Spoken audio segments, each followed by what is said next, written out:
All right, good evening, everybody. Today is the March 7th regular meeting of the Olentangy Local School District Board of Education. I'd like to call this meeting to order. Mr. Jenkins, can you please call the roll? Mr. Lester? Here. Dr. Dabrico? Here. Dr. Wallach? Here. Mr. O'Brien? Here. Ms. Schreiber? Here. All right, can you join me in the Pledge of Allegiance?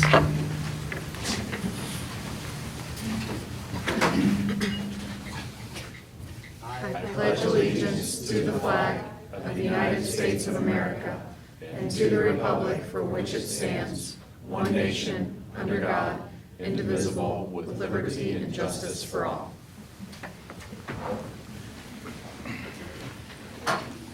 All right, we'll move on to the approval of the agenda. I don't believe there are any amendments. Anybody have any? Good, all right. Mr. Jenkins, I'm sorry, can I have a motion? So moved. Second. Second, all right. Mr. Jenkins, can you please call the roll? Dr. Dabrico? Yes. Dr. Wallach? Yes. Mr. O'Brien? Yes. Ms. Schreiber? Yes. Mr. Lester? Yes. All right, on to the board president's report. As we have over the past several meetings, we've been talking about the upcoming levy and some additional facts. We've had a number of community conversations over the past several weeks, including a virtual community conversation on Tuesday of this week. So really our goal is to get out to every single school in the community and share information, as well as all of the information that we present on our board page as well. Those were great opportunities for people to hear information about it, but also to raise questions. And we've tried to address some of those in a variety of ways, including in the superintendent and treasurer report, as well as in the board president report. One of the questions that we talked about at our last meeting was the no new mill bond levy or bond issue that we've been talking about. And if you were to go to the auditor's website, it looked like there was going to be some millage attached to that. And we talked through at the last meeting why, while that gives us the opportunity to raise mills, we are pledging not to do that because of our forecasts. And we passed a resolution to that effect at our last meeting. I just wanted to show on the next page here, after we passed that resolution, what the auditor did so that everybody can be aware of that. When you plug this in now, if you're trying to estimate your taxes, you'll see in the red box here, it's a little tough for everybody, I think, maybe here to see, but there's a little disclaimer that says the school district has pledged that this bond levy will not increase taxes. For more information, contact the Olentangy Local School District. And when you go down to the bottom, you'll see the three different parts of the levy that we've been talking about, the 3 mil operating levy, the 1.25 mil permanent improvement levy, and then the bond issue.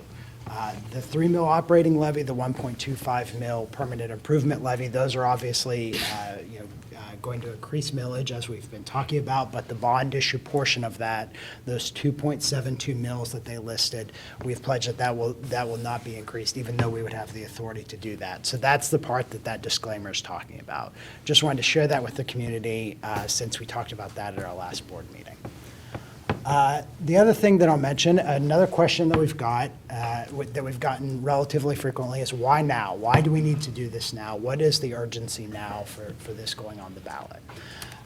We've talked about this a little bit before as well, but we are facing a very large growth in enrollment, about 500 new students projected for each of the next 10 years at least. With that large influx of new students, that means that we need to have space for students.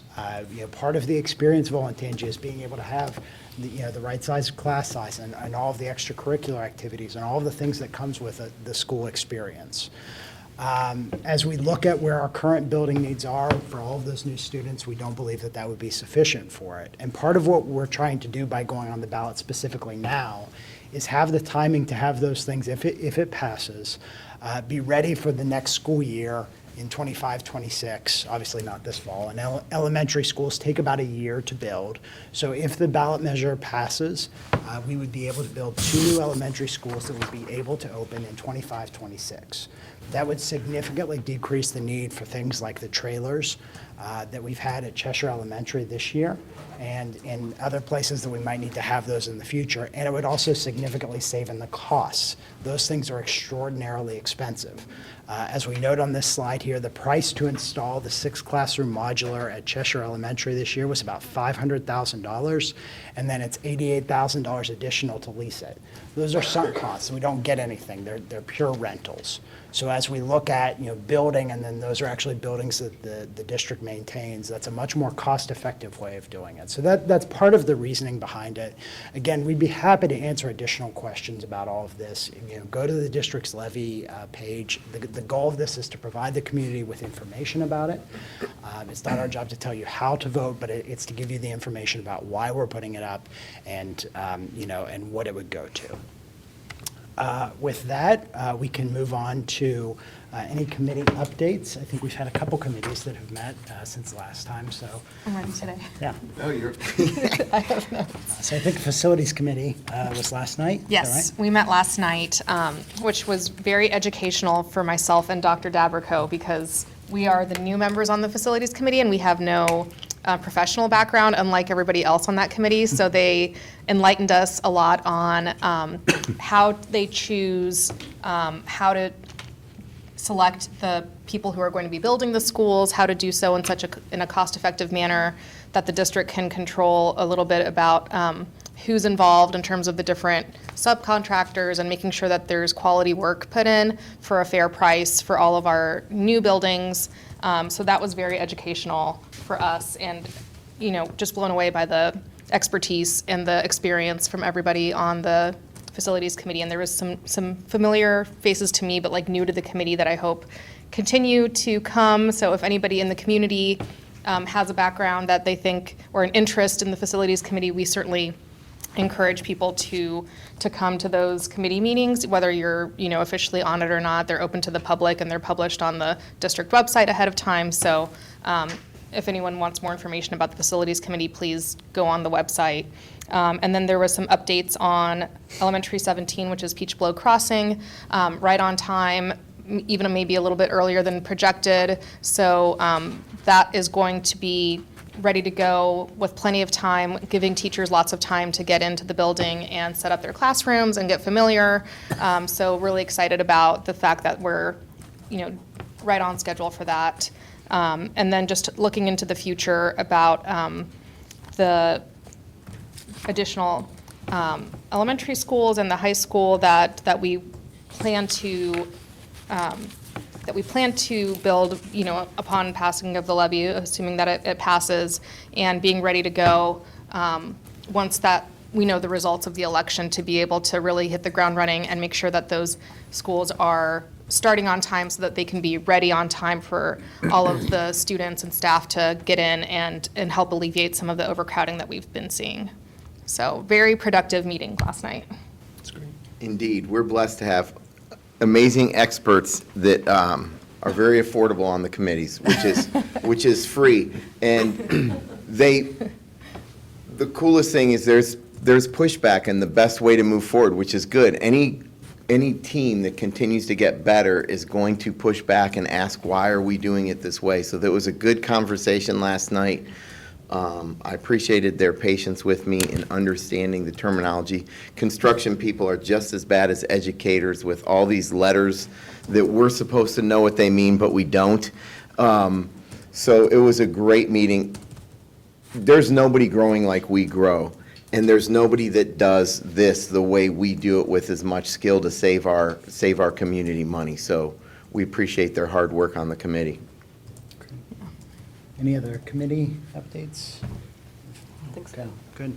And then I'm going to we'll probably talk about this later in your report, but I want to give a completely shameless plug for the wellness workshop that is coming up this Saturday. If you have not registered for it, please do register for it. It's going to be for parents and caregivers and staff to learn a wide variety of things about supporting the mental health needs of our students and other people in the community. This is an outgrowth of a lot of the work that our student well-being department has been doing over a great many years. We think that it's going to be a really, really special event. It's this Saturday from 8 to noon at Orange High School, and we really hope to see everybody there. So With that, we will move on to our first presentation. I'm very excited about this. The Math Counts presentation with Ms. Blattler and the Shanahan Middle School Advisor, Ms. Smith at Orange Middle School, and Mr. Luttrell at Shanahan. So, and our special guests. I thought we could get started by just having students come up, and we'll show you an example of what they do at Math Counts competition. So first two up are Arush and Anuki. Come on up. So we'll project some questions. The only rule for the audience is you can't say anything if you know the answer. So we'll give them a chance, and then if they can't get it, if we stump them, then you guys can chime in. Jump in. Buzzer's working. Let's test out the buzzer. Can you do the purple or blue? Or yeah. Okay. All right. All right, when I start reading, you can flip it over. Okay. All right. Bill travels the 400 miles from San Francisco to Los Angeles at 50 miles per hour. Sam travels the same distance at 40 miles per hour. Arush? 2 is correct. Oh my gosh. Next question. 37. The sides of the parallelogram measure 7, 9, 8y minus 1, and 2x plus 3 units consecutively. What is the value of Arush? 4. 4 is correct. Good job. All right, and now we'll have Stanley and Emma come on up.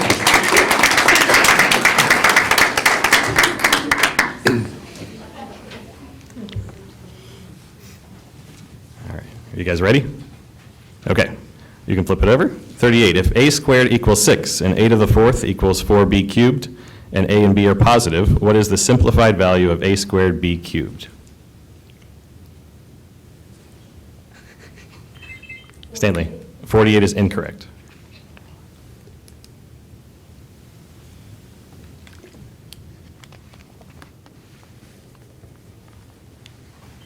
Emma, 54 is correct. All right, last question.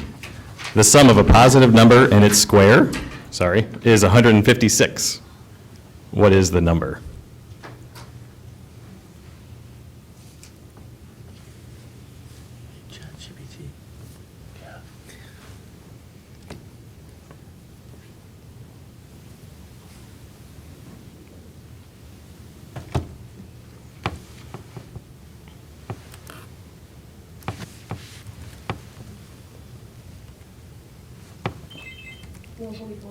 Say it again. Incorrect. 144 is incorrect.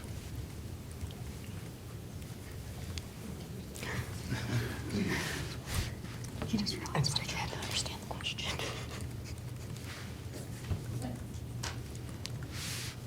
Dr. 3 seconds, Wallach, Emma. You have this? Emma? Incorrect. 12. 12 is the correct answer.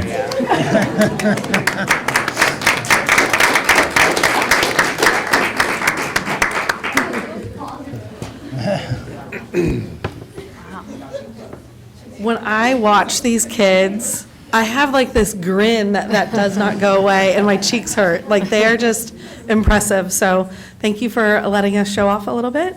A little bit about Math Counts. It's a national middle school math competition.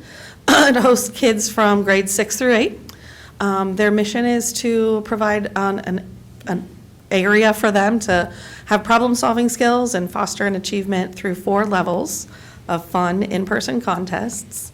The number 4 pops up often here. So we have 4 levels of competition. We had 2 school competitions. We had our recent chapter coming up soon, state, and then we will get results at state to see if we go to nationals.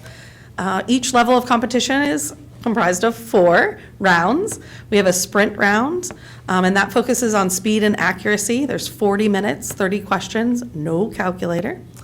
Then they have a target round, which focuses on problem solving and reasoning, and there are 4 pairs of problems, and they have 6 minutes per pair, and they get to use a calculator. Then they have a team round, which there are 4 students per team, And they have 20 minutes and 10 problems to work out together. And they, again, get to use a calculator.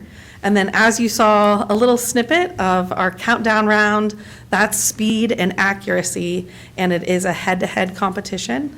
They have 45 seconds to solve a problem, and there is no calculator. So that is what our competitions look like. Our district has participated in math counts since 1994. That was the first year our middle school participated, and we have participated since then. We are super lucky that each Olentangy Middle School not only has a math counts advisor, but they also have students that participate in these competitions. There are some students that just participate in math counts as a club and don't want the competition aspect, and advisors are completely fine with that. But a lot of the students do enjoy the competition. It's kind of comparable to a sport for them. They practice for it, they prepare for it, and the competitions are fun as well. Each school year, our district, the advisors come together and we hold 2 competitions within the district for any student that wants to participate. So Math Counts supports a school competition. We take that to the next level in this district, and we allow all 6 middle schools to come together and those students to have kind of a bigger competition atmosphere. The picture up there is from one of our competitions this fall when we had 200 students show up on a Saturday morning to sit and take individual tests and team tests. They amaze us. So, this is just a few of the students that do that, but it's really impressive. We really enjoy doing this as a district because this district competition allows any student that wants to compete the ability to do so. The competitions, chapter and state and national competitions, were restricted with numbers. So that allows any student to be able to enjoy that atmosphere. In those district competitions, we do award medals to top teams, top individuals, and then we also give medals to the top 6th grade students in the teams. The reason why we do that is the program is 6 through 8, and the math is very challenging for 6th graders, so we want to encourage those students to stay in the program. The competitions beyond that district competition, there are 3 additional levels. That chapter competition is held in February, and that is held at Columbus State. Each school can register up to 12 students. 4 compete on the official school team, and then 8 can compete as individuals. Math Count sets those rules, and Olentangy is lucky enough that we have the interest, and so every school, registers those 12 students. For that competition, it varies year per year, but there's around 30 schools and 300 students that compete. Most schools are from Franklin and Delaware counties, so it's a regional competition type feel. And we are definitely the largest chapter within Ohio, so it's very competitive within the Columbus area. And you'll see here in a little bit, we've had a lot of success with our team, so all goes to the students there. The top 4 to 5 teams, depending on the year, and about the top 10 individuals that are not on a winning team qualify and advance to that state competition. The state competition is held in March. It's coming up, and it's also held at Columbus State, so very convenient for our families to attend. And like I said, students have to qualify for this competition. The national competition is the last level of competition that's held in May. Different location each year. Was in Florida last year, is in DC this year. The top 4 students from each state qualify for this competition, and as we'll talk about here in a little bit, Olentangy has been lucky enough to have 2 students within the last few years qualify for that national competition. Yeah, so here's just an example of the last 5 years. You can see we've had 6, 3, 13, and 6 students qualify for the state competition. And then sometimes students have placed in that competition. And in 2022, we had 1 student from Orange who went to the national competition. And last year, a student who's with us today, Arush, competed in the national competition and placed 41st. So we'd like to invite the students up now to just share some of their experiences just being in Math Counts program.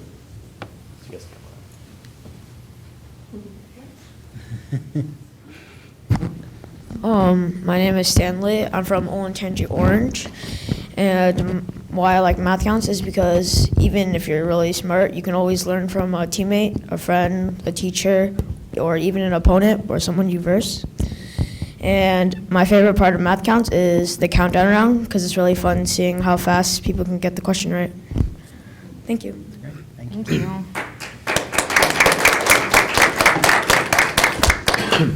My name is Emma, and I'm from Olentangy Shanahan Middle School. And one thing I like about math counts is that the environment is really nice. Everyone's really supportive, and like what Stanley said earlier, even if your opponent will still teach you how to do math problems. And I think it's a really nice aspect of math counts. Thank you.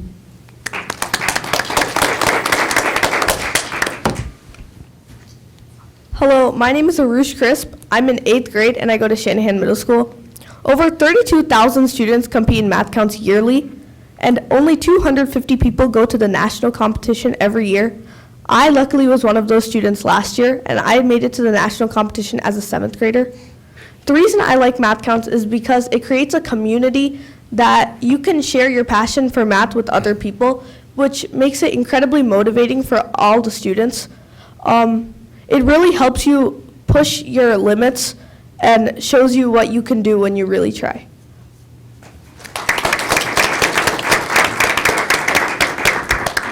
Hi, my name's Anuki, and I like math counts because it's a place where you can learn from people that also like the same things you do and also compete with them and learn things from them. I think my favorite part of math counts is probably the countdown round. I like seeing people compete there and compete myself. Thank you.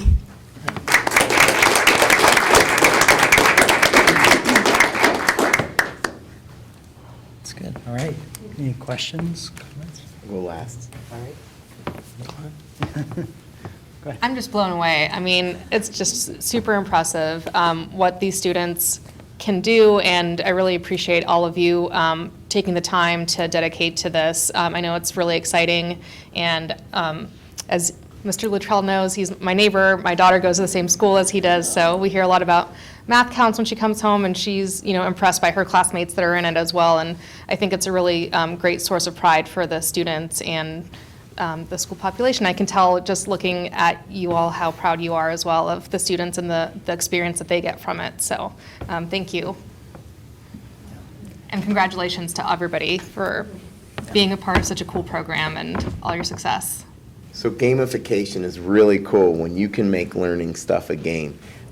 Like everybody's still smiling. And even when you lose, you learn, right? And that's part of what makes our district great. Is the second thing I wanted to say is when you put great kids together with other great kids, you even get better, whether it's sports, the arts, or math, or anything. And that's one of our big, maybe not so secrets in Olentangy is we have a ton of unbelievable kids that do amazing things. So thank you for making me feel like I don't know math very well. So I can get better because I want to figure out how we did that last one. You said the answer was 12? I had 7. So X squared plus X minus 156 equals 0. I had that. So Then factor it. oh, that's where I missed X it. plus 13, X minus 12. There we go. Did you? So thank you guys for, and thank you, Mr. Jenkins. I appreciate it. Is your math teaching license still active? Yes. So thank you guys. It's the best board meeting in 2 years. I love it. I could echo those sentiments too. I mean, I'm incredibly competitive, and this is way out of my league. I was still trying to understand the questions while you were answering them. So like that you had the answers and I was still uncertain what you were trying to solve for. So.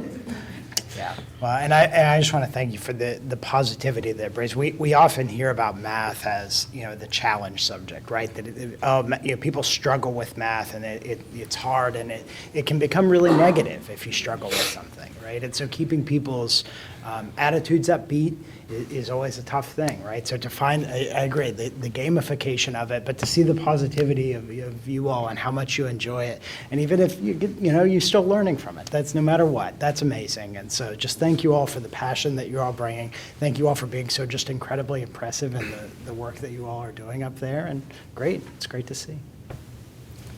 Thank you.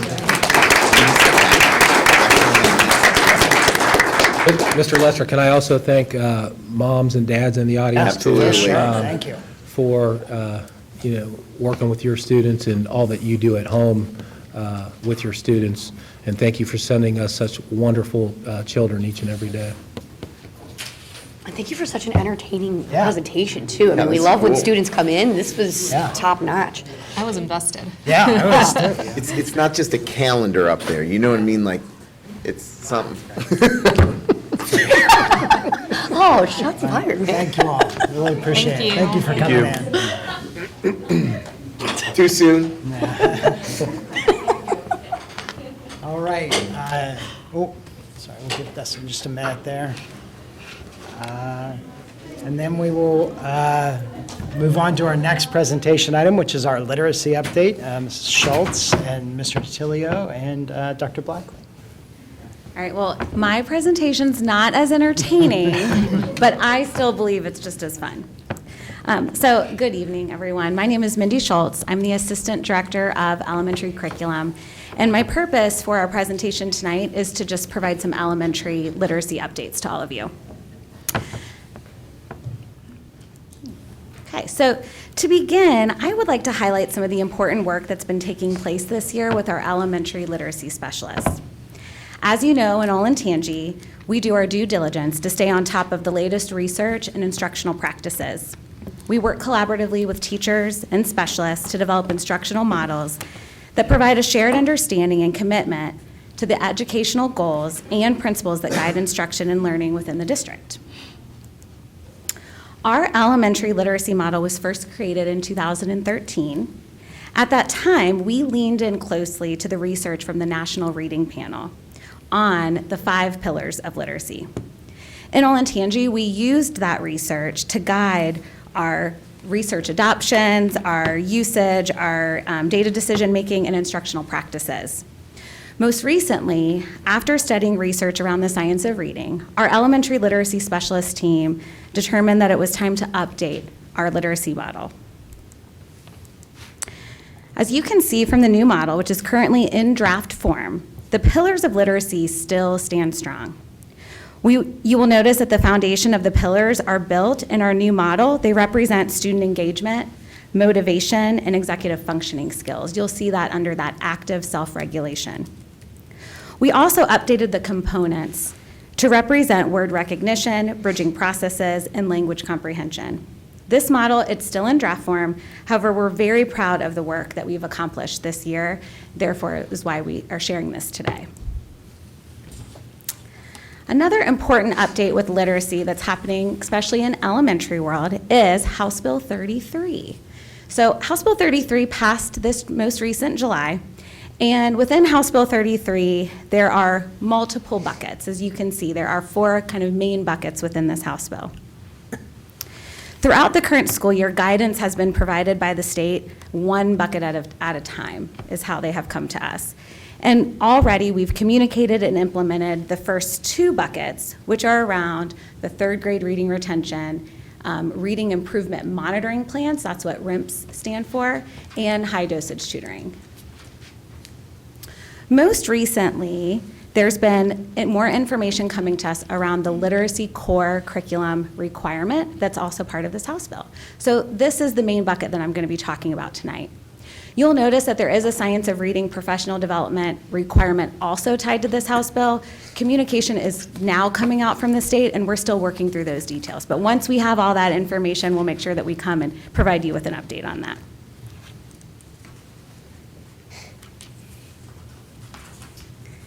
So as you can see from my slide, is I've included language of this requirement from the law. So you'll notice that it says that no later than the 24-25 school year, districts must use core curriculum and instructional materials from the department's approved list in kindergarten through 5th grade. This is new for Ohio. Ohio has never had a list of curriculum resources that we had to pick from. We've always had the ability to kind of pick and choose of what works for us. And as I shared prior in Olentangy, we've really leaned on that research to make those decisions for what resources that we would have here. This House bill mandate is actually timely, though, for Olentangy, because it's best practice to always reevaluate curriculum resources to ensure they include the most recent research. With recent learning that we've done around the science of reading and the updates we are making with our Olentangy literacy model, considering new curriculum resources now makes sense, and it is needed. Recently, the state released the list of approved resources, which we have been analyzing to determine which ones align closest to Olentangy's literacy model. As you know, because of how deeply we zero in on that due diligence around the research and making sure that we are in alignment with what is best for students, we want to make sure that these resources align with those beliefs. So next year, what our plan will be is that we will be piloting 2 different literacy resources across all buildings in our district. This year, we're focusing in on narrowing it down to those top 2. And then what we will be doing is we'll be gaining extensive feedback from all stakeholders. We'll be looking closely at the outcomes of students in those classrooms, in those pilot classrooms. And then we will be coming to you, the school board, to present for approval in early spring of our final choice for that K-5 core curriculum adoption.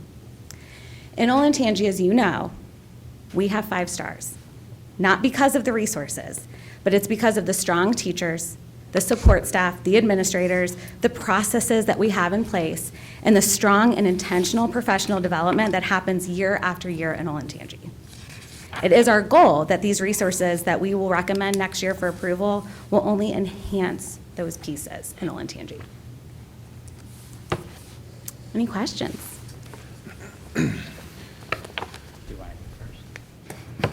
Sure. Thank you for this update. I think what I'm impressed by, whether it's the literacy model, whether it's our student mental health well-being, whether it's the adoption of the math curriculum, more recently, Olentangy, we're always doing what is best for students, always. We lean into the data, we lean into the research, but we don't just check a box. We can be compliant, certainly, with state mandates and what the Ohio Revised Code is required. We can always do that, but it's not just about compliance. It's about always doing what is best for students. And I even, recognizing how this will be piloted and, Dr. Dabrico and I, we like our data, don't we? So I know this is all very exciting to me, but I just appreciate how kids are always first and foremost in the decision making. Thank you. We're very intentional about that. So, thank you. So the only thing that makes me nervous is, and everybody's like, what's he going to say? Is I think we do things better than the state. And I get concerned when they give us mandates because there's no school district like us on the planet with the numbers of kids that achieve at such high levels. So I don't necessarily have a question, more of a comment of I look forward to the continued communication and make sure that what the state is telling us does not hamstring us, lower our bar. Long before I ever thought about moving to Olentangy, I had an administrator in one of my graduate classes, and the things he said to me, I was like, man, you guys are, before I even heard of Olentangy, they're not thinking of the same things that other school districts are thinking of. So thank you for continuing the conversation and letting us know how we can support you to go beyond what maybe the state is used to experiencing for kids' achievement. And I go back to, as you share that, what I shared, that it's not about a resource in Olentangy, it's about all of the complexity and the layers that make Olentangy, right? So it's the professional development that's provided. It is the coaching, the side-by-side coaching with our instructional coaches, that it's the data meetings that take place. It's all of those together that makes Olentangy what Olentangy is. So. And I would add one more thing. Our parents have high expectations, which drive the entire process, because when we would get a phone call and say, why isn't my student here, that's a good phone call. Mm-hmm. Not every school district enjoys that type of parent-focused, high expectations, and that's a good thing. That drives our kids' success. Yeah, it does, and we saw it even tonight. There's students that were Absolutely. here. Thanks for the reminder. Well, and so sort of a follow-up on that, when we come back, I agree with you that, we are not just sort of taking the materials and reading them to the students and then looking back down, right? I mean, there's a lot of work that's There's going an on. art to teaching. That's right. At some level, if the resources aren't, up to par, then that could create some issues. So what I sort of hope that we hear is, yes, we find that these resources will allow us to do that and not hold us back. But if there is something that we feel like there may be a problem there, then that may be a conversation that we have with our legislators, right? Absolutely. And so, absolutely. as you're evaluating that, just sort of keep us informed to make sure that it's still enabling us to do more, but it's not holding us back in that. Okay, thank you for that. The one question that I had, so as I look at the shift to the different literacy model, one thing that isn't highlighted as much as the writing component. So can you speak a little bit about how writing, factors into the literacy model and how that's still, or how that will be incorporated in that educational process? Yeah, and actually, one of the things I am excited about with the adoption is that there has been a big push for the resources that are coming through to have very strong writing component pieces, so that reading and writing are side by side each other. Because what research shows is that writing actually helps reading, and reading helps writing. So if you have a classroom that is more focused so much on reading and there's not as much writing instruction taking place, I'm not talking just about writing responses, I'm looking at truly studying the art of writing, right, and those pieces happening and building that writing, that stamina. And those pieces are so important to help with that reader. So as we're looking at these resources, what we're also really evaluating closely is those writing components. Not just looking at grammar and punctuation and that systematic approach, which we know is important, also looking at it's also about that creation around writing and the volume of writing. So with our literacy model, that's actually one of the pieces that we're working with literacy coaches on, is where can we make sure that we highlight that within the model. So as I shared, it's in draft form, but that's close to our hearts and something that I do believe will be a positive of this literacy adoption. I mean, I'll be honest, it's one of the things that's sort of blown me away about my own kids' education is they're, even in elementary school, teachers are having them write basically thesis papers, which I didn't start doing until I was in ninth grade. I mean, true thesis papers. That's amazing, right? And as we see sort of society moving to more like text and emoji-based communication, I worry that the skill of writing and the way that it helps you structure thoughts and arguments and all of that sort of stuff is getting lost a little bit. So, maintaining the educational process that very much assists with reading, but also very much assists with sort of making points and making, good, thoughtful arguments for things is all a big part of it. So good, I'm glad to hear that. Yeah. Any other questions? Because this is the topic I love. Absolutely. Thank you. Okay, Thank you. thank you. Thanks, I appreciate it. All right. Oh, wait, we're supposed to, going back to clapping, yeah. All right, Mr. Meyer, the superintendent's report. Well, it's been a really, really good night so far. And thank you for that report. I think one of the roles as administrators and boards of education, and Dr. Dabrico, you talked about supporting the mission of the district, and as administrators to create conditions for others to be successful in the organization. So again, going back to how intentional we are in Olentangy to create conditions for our teachers, to create conditions for our students to be successful, it's just amazing the work that goes on each and every day across the district. So thank you for that wonderful report, and obviously to the board, thank you for continuing to support the mission of the district.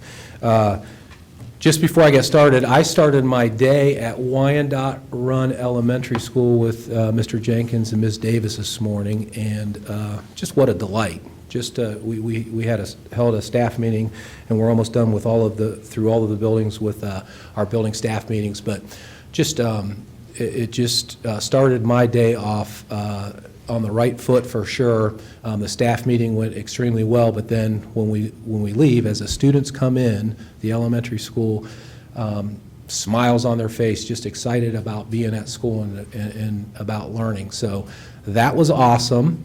And then I got to end my day before the board meeting upstairs with the Seeds of Change, and just walking around and talking to, whether it was staff members, teachers who have implemented new programs, or students, and how active the students were up there, just simply amazing. So for sure, some of those presentations that we just saw before the board meeting upstairs we'll bring to future board meetings, because again, we want to continue to highlight and showcase the wonderful talent in the district. So just wanted to say that before I started. And talking about showcase, last week we held the annual State of the School, so the 2024 State of the Schools at Olentangy High School. Just an amazing, amazing night. Again, an opportunity for us to showcase staff, students, the talent that we have across the district, and as an event to bring our community together. Well over 1,000 people were there that night at Olentangy. So, when you come to the high schools and it's hard to find a place to park, we're doing something good and having a good event in the high school. So that was certainly the case last week. So we have a little video that we'd like to share.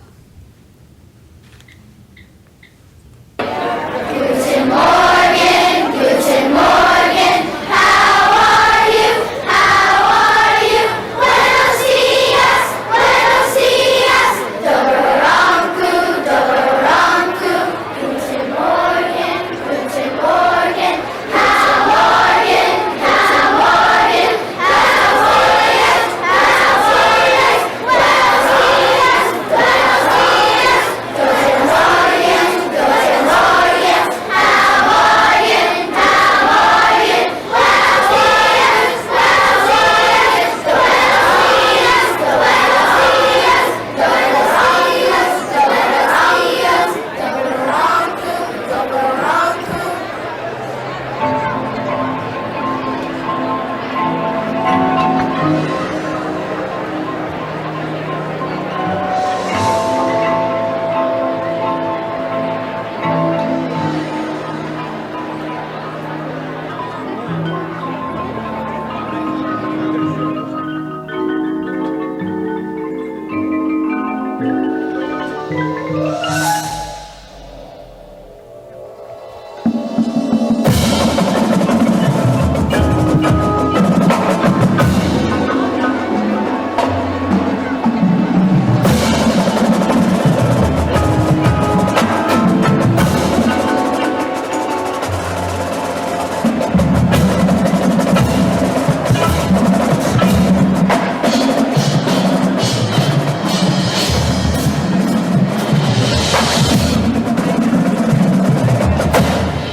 Yonder come day, day is a breaking. Yonder come day, oh my soul. Yonder come day, day is a breaking. Sun is rising in my soul. Sunrise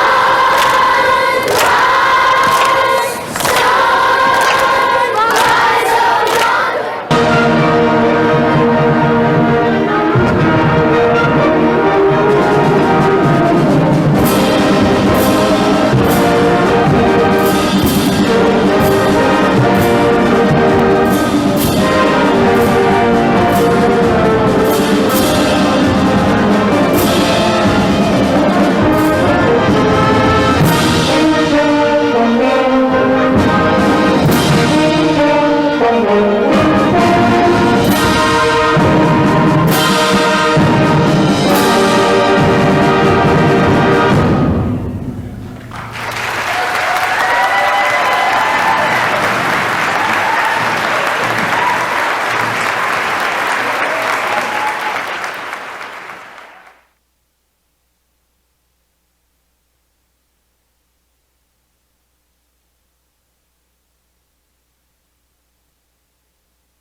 For sure wanted to show all of you that.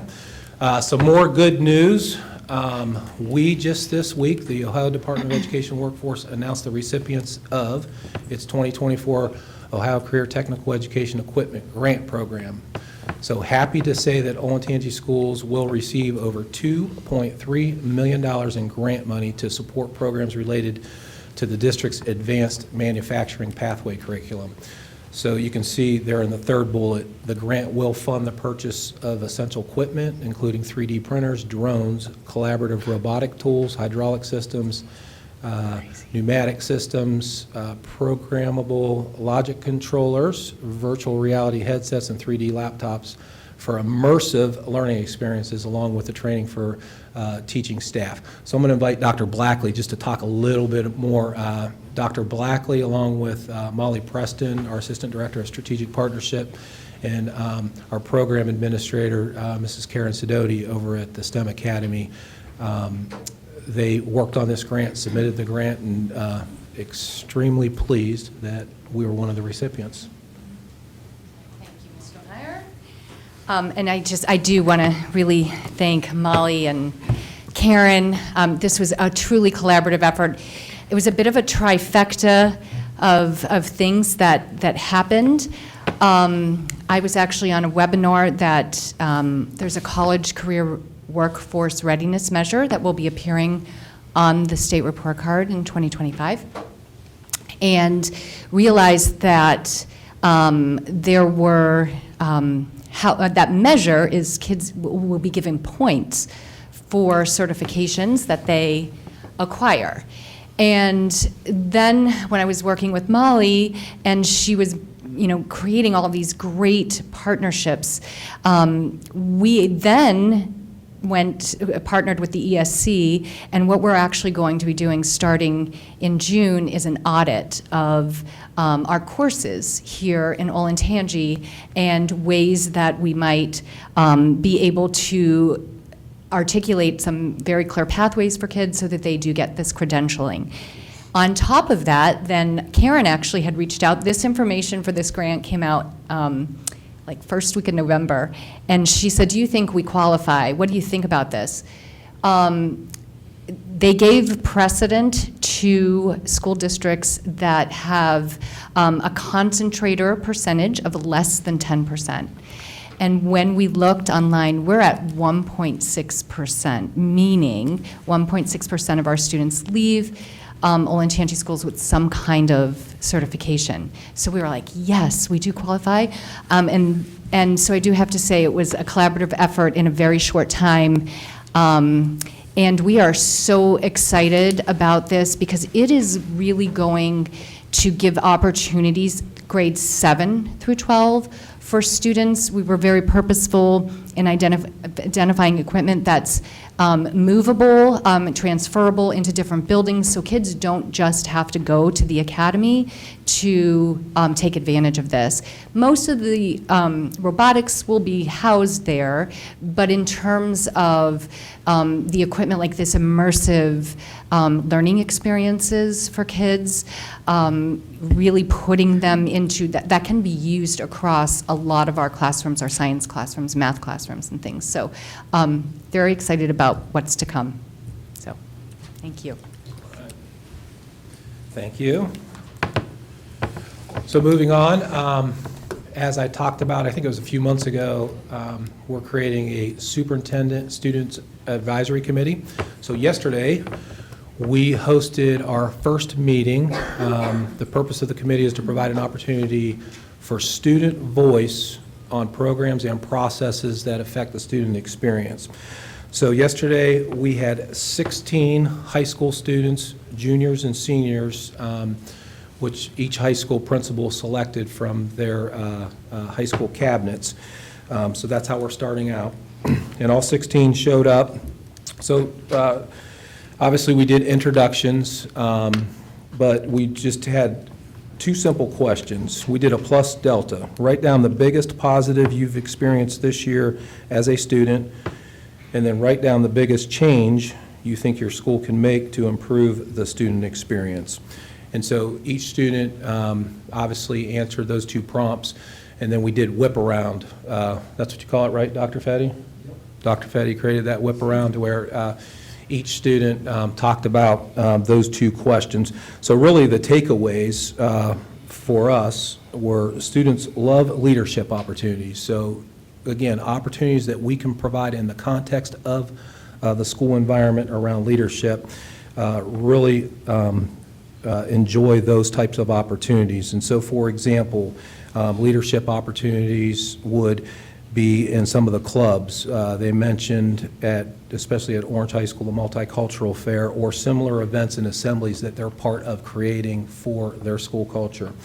They enjoy all clubs and programs, and really talked about the opportunities that we provide. Obviously, we provide excellent core opportunities, but outside of the core. So for example, in our art program, our visual art program, our performing arts, our broadcast and journalism programs, so really talked highly of that. They also appreciated connections with staff that they know care about them. So gave examples of teachers, social workers, and school counselors based on their experience in their schools. Some things that they wanted to, they talked about as far as changing, understand more about the resources available to them in our schools and how then we as a school organization communicate those resources to our student body. So that was a big part of the conversation with the students. So really, yesterday was, we've been on the levy circuit, and we've been out with community conversations, educating the community around facts of the levy, but again, getting back to our purpose and actually getting to interact with students yesterday and today, just unbelievable. So great experience we're looking forward to. The goal is to we'll meet one more time this year with the Superintendent Advisory Committee, and then the plan is to meet quarterly going into next year. And again, like I said, student voice is extremely important for us, as an organization, as a district leadership team, and for sure in our buildings. So this is just another way that we can do it at the district level. Also want to highlight, this is really special too, the Olentangy School Special Olympics filled Liberty Middle School's gymnasium. So again, I don't know how many people were there, but filled the gym for the annual basketball game to raise awareness in the community of the Olentangy School's Special Olympics program. So in the fall of 2021, we had 20 athletes participate. This year, 150 athletes in our district. And they really start in the fall, so it consists of 9 sports, 2 in the fall, soccer and flag football, 3 in the winter, swimming, basketball, and cheer, and then 4 in the spring, track, bowling, gymnastics, and tennis. So again, just another opportunity to provide for students across the district, and they do a fantastic job, so well done with that. Also want to highlight high school musical season. So it kicked off with Berlin High School's production of Footloose, February 22nd to the 24th. Tonight is the opening at Liberty High School with Anything Goes, and then Orange High School will perform Sister Act, and Olentangy High School Catch Me If You Can between April 11th and 14th. And again, just would encourage any board members, anybody in the community to get a ticket. Again, phenomenal talent that we have in our high schools, in our performing arts and our theater programs. All right, so we already talked a little bit about robotics, but the accolades just keep coming. So this past weekend, Ozone Robotics, they partnered with, so I guess in these competitions they form alliances. So they formed alliances with a group out of Hamilton, Ohio, Respawn Robotics, and then a group out of Pittsburgh, Girls of Steel Robotics. So they formed these alliances, and this was at the Greater Pittsburgh Regional. So there you can see the first robotics in the Ozone, a team of students from all 4 of our high schools was also awarded the Industrial Design Award for their robot named Toaster. I think a couple years ago, the robot came in, one of the robots came in here, right? So Ozone is headed to the 2024 First Robotics International Championship, which takes place in Houston, Texas, April 17th through the 20th. And again, just great participation from our students across all of our 4 high schools, and another opportunity we provide for our students. Students also want to congratulate Orange High School Above the Noise. I did talk to the director, Ms. Brooks. We're going to get them here to perform for us. We heard them, Ms. Davis and I heard them at the beginning. They're really good, really good. We heard them at the beginning of the year. So you can see there they were the first runner-up at the Midwest quarterfinal competition this past weekend. So for the first time in school history, Above the Noise will advance to the semifinals, which is considered a national level for competition March 15th at Harrison High School. Also, special congratulations to Emily, who was selected as the best soloist. I have seen them perform. They're good. And they're phenomenal. Yeah. Again, it's just, we have just so much talent across the district. Where's Harrison High School? I think Cincinnati, I believe. Also, if you didn't know, this week is National School Social Work Week, March 3rd through the 9th. So for sure want to commend our social workers our 13 social workers for the work that they do across the district. Mr. Jenkins and I think it was last week, we met with local pastors in Lewis Center, and there was a lot of conversation on the partnership with the faith-based community with our schools and how they can help also service and work with families in need. So I know that our social workers really work well with them. So last night, OSBA recognized Olentangy's STEM Academy and the Olentangy Educators Rising Chapter, which is our teacher academy, as outstanding programs at the OSBA Central Region Spring Conference. So you can see the photo. Dr. Wallach is there right in the middle. And then we have Dr. Blackley, Ms. Sidoti, one of the teachers from the academy, Chris Cohn, and then Sunday Weekly, who is the instructor for the Teacher Academy. So again, well done and great representation of Olentangy at the state level. All right, I just have one, two. One really quick, but as Mr. Lester mentioned, we held our virtual community conversation, which really brought to the end of our school-based community conversations. We've been in every single school building, and then this ended the community conversations with a virtual event. So you can see we had over 85 attendees this past Tuesday night. Again, this event was recorded. This event is on our website. We took questions that night, but also questions that we weren't able to answer that night. We've now added to our FAQ on the website. So just want to let the community know about that. Here's one question, and we talked about this a little bit before, but can we build larger schools and build onto our current schools? So this question does continue to come up. So I just want to remind the board and the community, Olentangy schools are already among the largest in the state, for sure Central Ohio and in the state.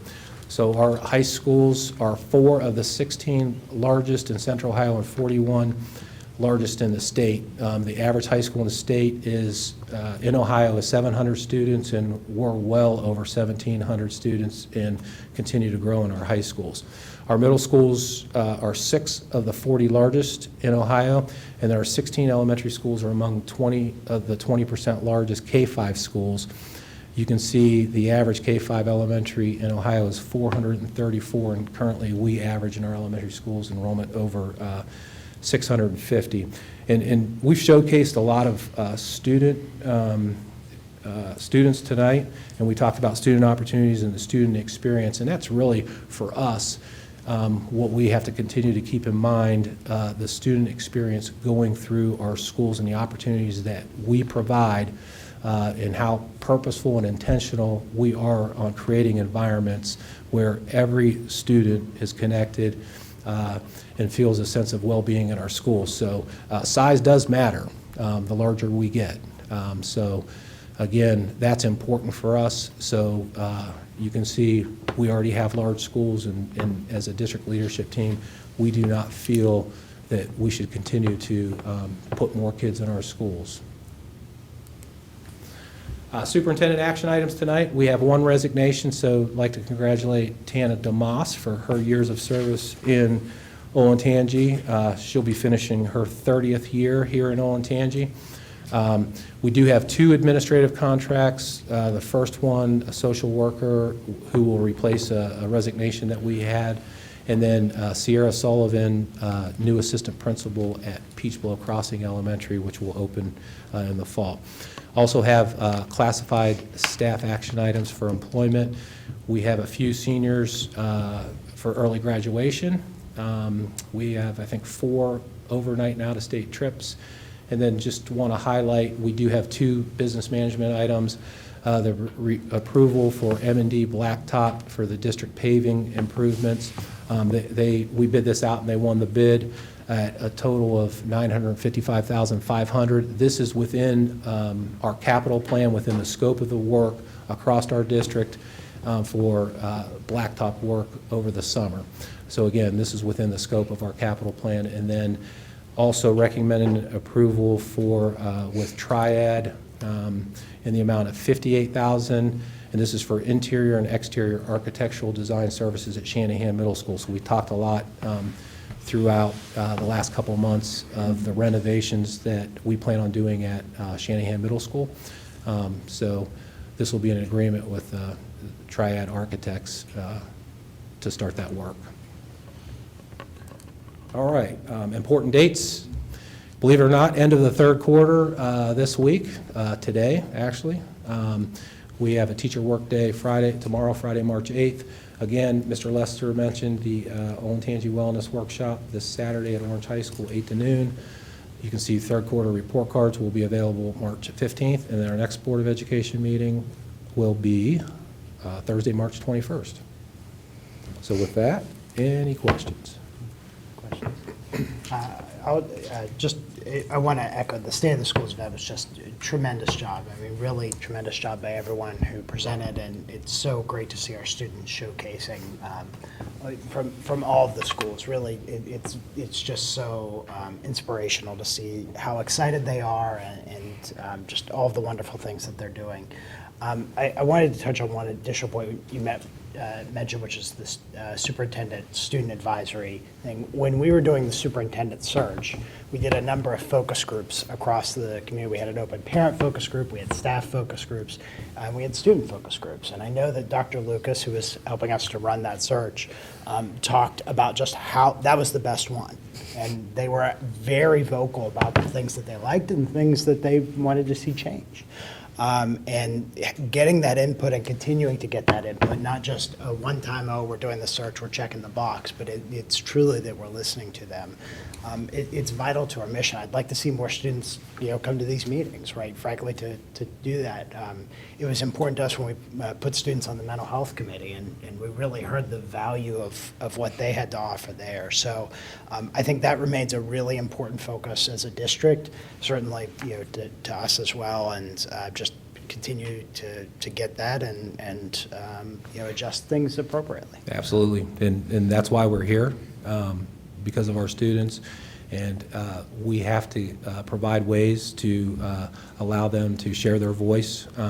So this is, again, at the district level, an opportunity for them to do that. So, and they were extremely engaged yesterday, very well representatives of their school. And one thing I want to mention, they even said that an important factor from them being selected to serve on this committee is that they're ambassadors for their schools to go back and have conversations with the student body and other students within the school, so then they can bring that information to these meetings in the future. Yeah, that's great. I would also add, going back to the OSBA Central Region Spring Conference, in the entirety that I've been on the board, there are spring conferences, there are fall conferences. I've attended each one, and at every single one of those, Olentangy has been recognized in some way, whether it's one of our schools, one of our programs, or even, I believe, community partners. Retired Sheriff Martin was even recognized with his partnership with our schools. So always incredibly proud of our community, of our district. Mr. Meyer, to answer your question, on the 27th, Liberty Middle School was packed. It was difficult to find a seat, and it was great. It was loud, and it was probably one of the coolest things I've ever been to for Olentangy. And I thank our communications folks for publicizing that, and I look forward to continued stuff because from I got to say their group right, Olentangy School Special Olympics, OSSO. Because Facebook is great to, once you see that and get it on the calendar, it was awesome. Yeah, they do a great job, and you can see the growth, obviously, from 20 students to 150. Yeah. So, yeah, awesome. All right. Thank you, Mr. Meyer. Mr. Jenkins, more math problems. Looking forward to it.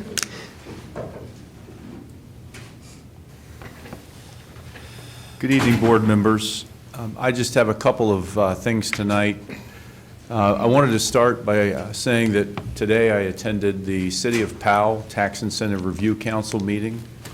It's abbreviated TURC, and what a TURC is it's where the municipalities, counties, or townships get together and discuss economic development incentive agreements, make sure that those agreements are performing the way they're supposed to be performing, that the job creation and or the increased value and or the income tax, whatever it is that's supposed to take place with that particular abatement is actually occurring. So as a school board member, or beg your pardon, as a representative of the school board, one of the roles I serve is to analyze the data that's provided, be sure that the objectives of the abatement are being met, and then ultimately the TURC will make a recommendation. If it's obviously, with it being the City of Powell, it would be to the Powell City Council about whether those abatements should continue. All of the TURCs, or beg your pardon, all of the TIFs that we looked at today in the City of Powell are non-school. And what that means is we get everything that we are supposed to get regardless of the TIF. So just kind of made some references up there to the section of revised code and specifically what each one looks at. If there is an economic development incentive, it is reviewed, whether it's a CRA, an enterprise zone, or a tax increment financing. Also have one next week with the City of Delaware. Westerville generally does theirs in the summer, and the Delaware County, which would also pull in and represent the townships, does theirs in the summer as well. So I know some of the questions we've been getting here during the lead up to the March 19th ballot issue is what do we do as a district to partner? How do we monitor? How do we watch? How do we make sure that we're not giving away all the house money with these abatement agreements? And this is a part of our due diligence that we take part in every year. So my ballot issue, know the facts. How much are my school district taxes increasing with the recent reappraisal in this new levy? So we actually created a spreadsheet and we've put it on our website. The spreadsheet is titled Find Your Neighborhood Average Home Value and Tax Impact. The spreadsheet is going to report both neighborhood data and data by parcel for 2022 and 2023. Remember that the 22 tax year was collected in 24. The 23 tax year, strike that, the 22 tax year is collected in 23. The 23 tax year is collected in 24. So what the spreadsheet does is it gives the user the ability to take a look at what they would have had for a value of a home last year and this year, what they paid as a full tax bill last year and this year. They can also look at the average across their neighborhood. And then there is an aggregate average at the bottom of the spreadsheet. But rather than continue to talk, what we've done this evening is we've created a video. You won't see my face, but you will be able to hear my buttery and mellifluous voice. So we're going to go ahead and let that play.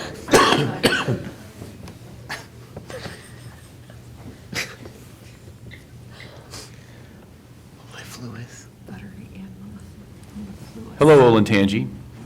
Today we're going to explore a useful tool that we have loaded onto the community webpage and then further on our levy information page. This tool is underneath the FAQ, how much will the levies collect and how much will it cost taxpayers, and specifically can be found by accessing the hyperlink, find your neighborhood average home value and tax impact. When you click on this, it will download a spreadsheet, and we already have the spreadsheet downloaded, and now we'll switch views to be able to show how to use this spreadsheet. Once the spreadsheet is downloaded, please note that it is locked except for what can be entered in cells B3 and B4.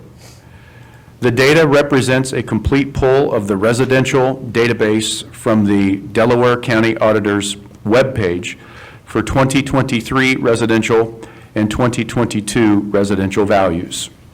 We have curated it to make it into a useful tool that will allow the user to do the following. Note that you can sort it by neighborhood code. The neighborhood code is a 4 or 5-digit code that is on the auditor's website that describes multiple neighborhoods. This is the most accurate and precise way to be able to see a particular neighborhood. You can also filter it by neighborhood name, but again, some neighborhood codes cover multiple neighborhood names. You can see the average value of a home in 22, which is payable in 23 tax year, and the 23, which is payable in the current 24 tax year. You'll be able to see the increases in value by both aggregate and percent, the increase in the total tax bill by both aggregate and percent, and then ultimately what we anticipate the March 19th, 2024 ballot issue would cost the owner of a home, and then the average home value in a neighborhood. One final useful piece of data is if you go to the 2023 full data set and you copy a particular parcel number and you come back in and plug it either into B3 or B4, rows 6 and 7 would show the exact value for the home that you picked. Again, we're pleased to be able to have curated and brought this data down from the Delaware County Auditor's website. It's fully available there as well. We hope this tool will prove useful for our taxpayers as they consider the March 19th ballot issue, which will first be collected in 2025. Thank you. So at the bottom of that spreadsheet, what's interesting is we had stated multiple times that the average increase for a residential home from the 22 to 23 tax year was about 34%. And that spreadsheet shows that I want to say it was around 33 point some odd percent. We also said that that 34% increase in taxes drives a total tax bill that increases from last year to this about 5 to 7%. And I think at the very bottom, it's 6.54%. To be fair, there are some homes in this community that appreciate it as much as 50%. Those individuals wouldn't see a 50% increase in taxes based on their 22 to 23 values. They would see somewhere in the neighborhood of 16 to 20%, which 34 is kind of the new zero, as we've talked many times. But there are also going to be individuals on that spreadsheet whose homes appreciated 20 to 25%, and their tax bills have dropped. So we tried to make a useful tool for folks to access on our website. The next question is why, again, now? And the approach that I'm going to look at is not necessarily enrollment, but what it does to us operationally when the time frame is compressed. Recall that if this levy passes here in 2024, we can't collect it until 2025. Well, if the levy doesn't pass until 2025, we won't be collecting it until 2026. So we just compressed what we need to collect in our 5-year window to be able to stay fiscally solvent as a district. So if we can't start collecting until 2026, we'll miss a half a collection, if not a full collection, and that will end up making the levy about $1.5 million more if we can't start collecting until 2026. That will cost the owner of a $400,000 home an additional $210. If it doesn't pass until 2026 and we can't start collecting until 2027, that would be an additional 6.75 mils. Ultimately, I beg your pardon, yes, because it would cost an additional 3.75 mils. That 3.75 mils added to the 3 mils would add an additional $525 to this levy. So we believe that now is a more efficient time because the millage can be lower since we have a longer period of time to collect. Dr. So Davico? converting that to dollars, roughly $10 million more spent if we went 1 year, and 6, that's $30 million in that, $40 million in that ballpark. If it's 6, I'm sorry, total, so it'd be 2 more, so 15 million more for the same thing we're asking, right? So I didn't do the math of the aggregate in my head. I just looked at it by home. I just know that if your total levy is 575 in the first bullet point, you're approaching the last 3 levies that we had, which is 2020 was 7.9, in 2016 it was 6.9, and in 2011 it was 7.9. And then if we ask for 6.75 mils because we don't get it passed until 26, payable 27, that would be a total of 8 mils for that levy. You can tell me how you got your math done, and I'm sure it was perfect. You can pull the Not table based- back up with Yeah. the buzzers. Yeah, I and was see just who gonna gets it say, not first. based on their last, okay. But yeah, that second bullet, that owner of a $400,000 home, I believe right now our estimate is right at $600 a month, or, I'm sorry, not a month, a year. The second bullet, it could increase to as much as $1,125 a year. So the fact that we can collect earlier is a major impact in how we plan for and are able to implement what we do the next 5 years financially. Before you move on to this, can I ask a couple clarifying questions? Because I thought the whole Olentangy team did a great job with the Zoom meeting. It was Zoom, right? Or whatever it was, Teams? Teams. The online meeting. Just a quick point of clarification. Does the state funding formula, does it make allowance, for example, if a school district said, we're not going to support this levy, does the state then come in, does that trigger the state to give us more, or is that advantageous of us? And I thought about it, Mr. Gordon, thinking last night about how facilities will match only if you support. How does that work? So will it help us if we just say, we're just going to forget about it, the state will cover us? No, the state's not going to look at any local school district that fails a levy or chooses to fail multiple levies and say, well, because you can't pass a levy, we're going to come in and give you more money. The state funds all schools in Ohio, not just a school or a group of schools. And regardless of whether a district fails levies or passes levies, that doesn't change how the state approaches funding. So yes, we've heard that same or similar question.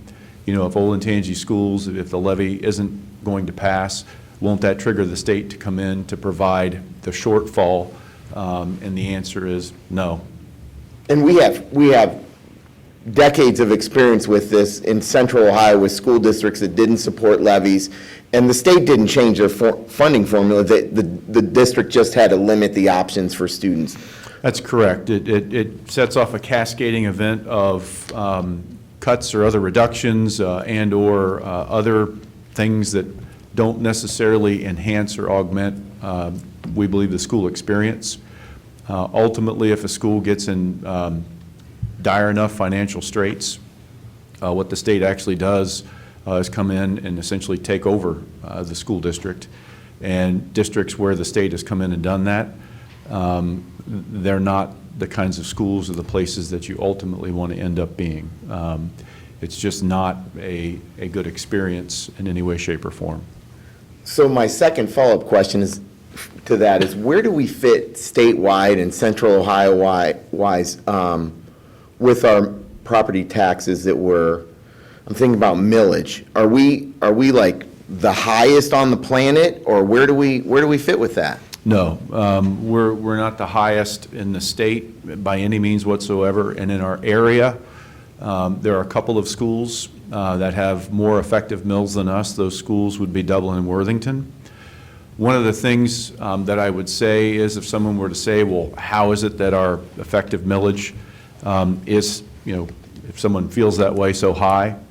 We have had to, as a district, deal with growth, and with growth, obviously, comes operational costs. When you couple our tremendous growth with the fact that we are not, and probably never will be, mostly state-funded, because any funding formula, no matter what the iteration is, it looks at the local capacity of the community. And the local capacity of Olentangy schools, Upper Arlington, Dublin, New Albany, is such that we will always be mostly locally funded. For example, I looked at the current funding formula today before the board meeting. The state funding formula says we're going to give you $1, but you have to come up with so much of that dollar yourself. That's just the way that it works. They don't really give you $1. They give you, they kind of complement what your local share is. Our local share in the most recent formula is 75 cents on the dollar. So the state will compute a number and say, this is your funding number. You have to come up with essentially 75% of that. The flip of that is the state funding share for us is right at 25%. So based on those factors, we have always been, and almost certainly will remain, mostly locally funded. We are a highly successful school district, and so when you put all of that together, it has meant that we have to come back to our voters, on a regular cadence that allows us to be able to meet the needs of a successful district. The other thing I will add, though, is if you're just looking at property taxes, you're not looking at the whole picture. There are 212 school districts throughout this state that have an income tax. What's our income tax rate? It's zero. We do not have an income tax. Well, so some of our municipalities do. Some of our municipalities do, that's correct. But we don't get that. That's correct. So, and that can be confusing. If you live, and I'll give a perfect example of where I was in Pickerington. Pickerington had a 1% municipal tax if you lived in the city of Pickerington, but that went to the city of Pickerington. Pickerington had a 1% school district tax that if you just lived in the district, you pay the 1%. That 1% for Pickerington, even though our effective mills in Pickerington would be, if anyone looked at the chart, would be lower by Olentangy, certainly right now as we speak. But that 1% in Pickerington spun off the equivalent of around 16 mills of revenue. So some of the schools that we look at, namely Bexley, for example, Bexley would have a lower real estate tax rate, but they have a 0.75% income tax rate. And that means exactly what it sounds like, that whatever your income is, if you live in the Bexley City School District, 0.75% of your annual income will also go to Bexley City. Canal Winchester has a school district income tax. Did you say Bexley, some of their income tax does go to the schools? Again, two different things. Bexley City Schools has a school district income tax. Okay, it goes thank you. only Sorry. to the schools. Got it. The city of Bexley also probably has a municipal income tax. The two don't cross. So if you live in the city of Bexley, you're probably going to end up paying 0.75% of your income to the Bexley schools. And I think Bexley City is at least 2% more of your income to the city of Bexley. So ultimately, if you look, Big Walnut has a school district income tax. Buckeye Valley has a school district income tax.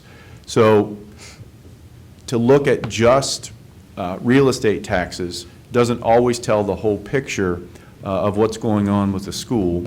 And so no, we are absolutely not the absolute highest tax rates of any school in the state of Ohio, not even close.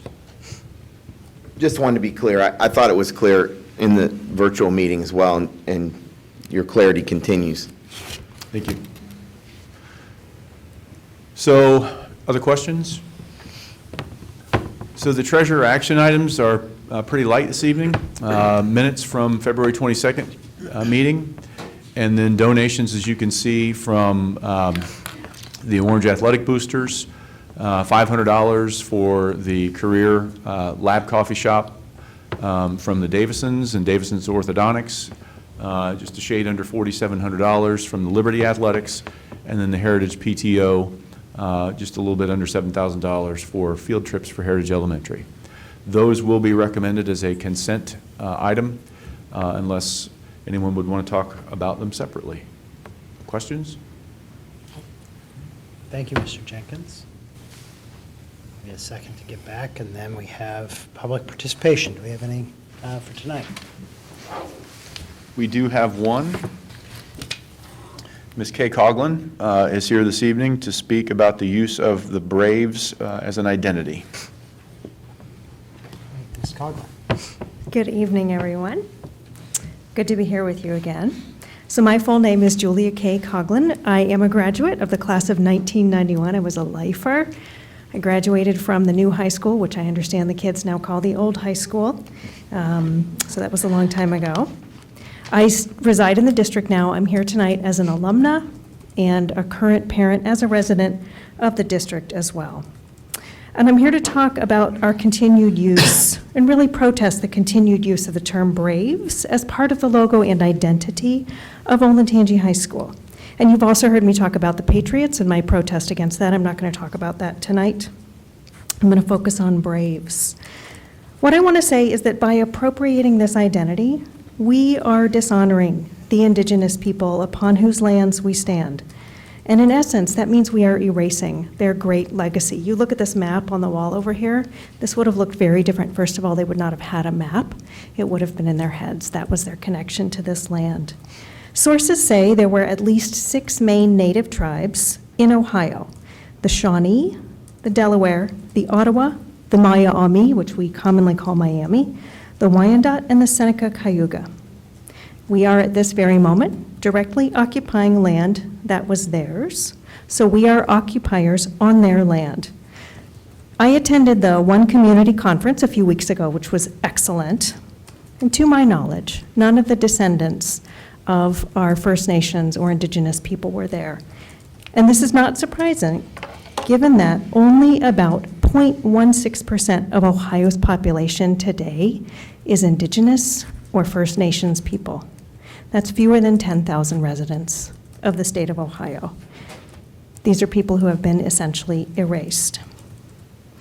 What I'd like for us to imagine for a second is that this very meeting room that we are standing in skews our perspective on our connection to Indigenous people and to the land. We are disconnected from the land by these constructed walls, by this constructed concrete foundation and the carpet upon it. There are virtually no materials that are in their natural state here in this room, not even this wooden podium that I'm standing at right now. So I'd like for you to imagine that if we, on a warm spring day, maybe in June, picture that, were to gather together around a large, fine, beautiful tree.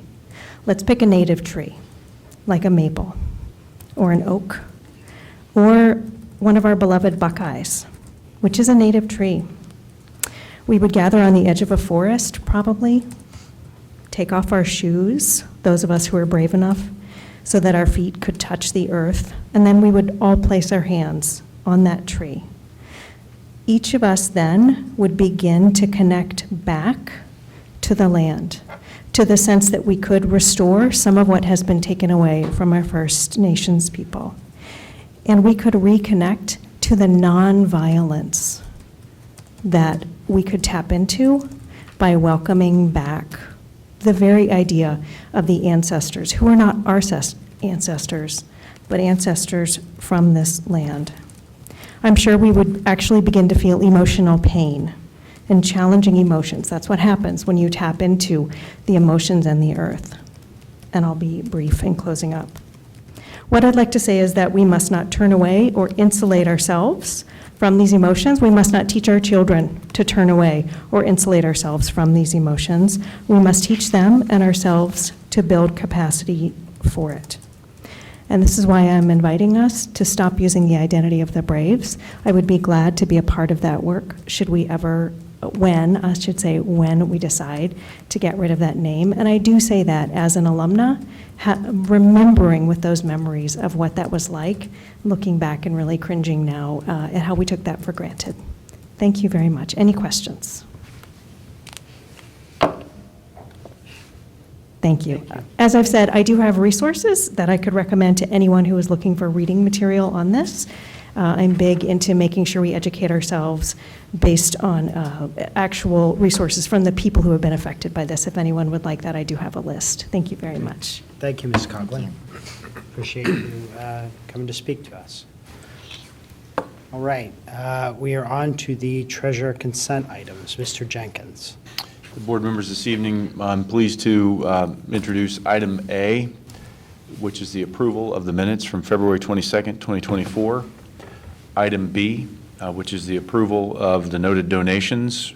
Both of these I'm asking you to consider as a consent agenda item, which would be one motion and vote, unless you would like to pull them out and discuss or deliberate them separately. Would anyone like to separate these out? Okay, hearing none, can I have a motion, please? So moved, Mr. Lester. Second? I'll second. Any discussion? Okay, Mr. Jenkins, please call the roll. Dr. Wallach? Yes. Mr. O'Brien? Yes. Ms. Schreiber? Yes.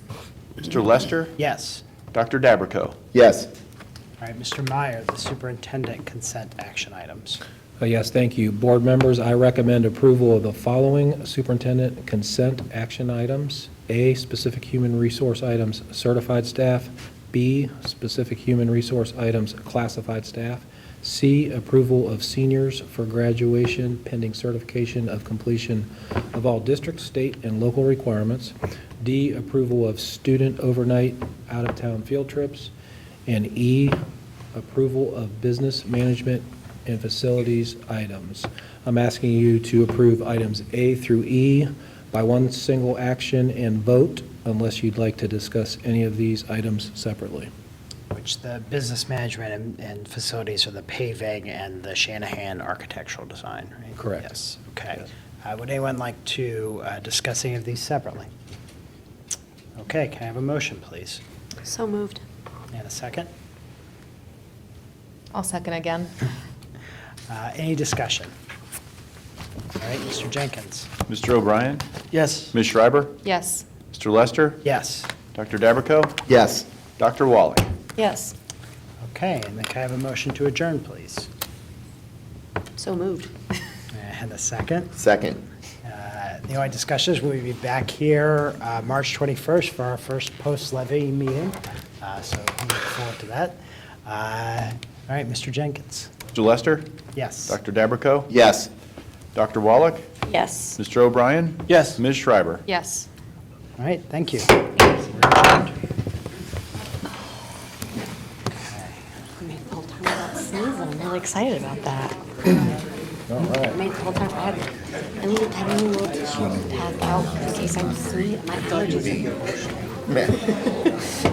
prepared.